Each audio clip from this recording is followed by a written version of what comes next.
सीमा जब पाकिस्तान में थी, उसका तलाक हुआ, उसके बाद वो अपने पिता के यहाँ आई। पिता की मौत के बाद सचिन से दोस्ती हुई। सचिन से दोस्ती के बाद उसने इस पाकिस्तान में रहते हुए सनातन धर्म ग्रहण किया। फिर नेपाल आई, नेपाल में सनातन धर्म के अनुसार विवाह किया।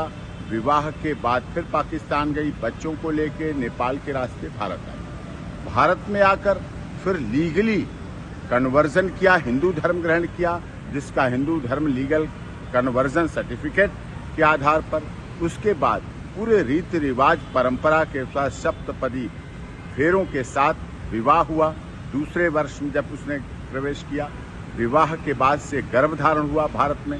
गर्भाधान के बाद बेटी का जन्म हुआ, जिसका सब देश की दुनिया की सहमति से भारती मीना नाम रखा गया। एलियस उसका घर में नाम रखा गया मीरा रह रही। अब इसके बाद सारी प्रक्रिया एटीएस लगातार पहले से अब में और कर रही। एटीएस जांच एजेंसी सारी कर रही है। पुलिस की निगरानी अब भी पहले भी शुरू से अब तक है। उत्तर प्रदेश पुलिस माननीय न्यायालय के आदेश पर सीमा सचिन मीना के घर, अपने पति के घर ससुराल में रह रही है, जो कि भारत में जन्म लिया, भारत का रहने वाला भारतीय है। देश के महामहिम राष्ट्रपति जी के यहाँ उसकी याचिका लंबित है। सारे ओरिजिनल डॉक्यूमेंट जो पाकिस्तान से लाई थी सब सीमा के एटीएस के पास हैं, जांच कर रही है। सीमा अपने ससुराल और अस्पताल के अलावा आज तक कहीं नहीं गई। पिछले दिनों जब से ये पहलगाम घटना हुई, उससे भी एक दिन पहले उसके तीसरी नंबर की बेटी को वायरल फीवर की वजह से डेंगू हुआ। डेंगू में प्लेटलेट्स बहुत डाउन हुए। अभी भी वो बेटी के लिए दोनों पति पत्नी परिवार के साथ हॉस्पिटल में है, इलाज चल रहा है लगातार।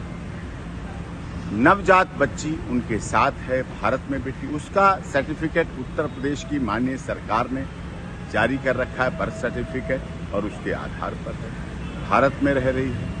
उससे इसने पहलगाम की घटना जो दुखद घटना है, उससे इसका जोड़ना बिल्कुल गलत है। जो लोग आलोचनावश ऐसा जोड़ रहे हैं, उसकी स्थिति को देखें। भारत की अब बहू है, मीना समाज की सम्मान है और रघुपुरा में रह रही है। देश की सरकार का, माननीय उत्तर प्रदेश की योगी आदित्यनाथ जी की सरकार का, केंद्र सरकार का सदैव उसने पालन किया है।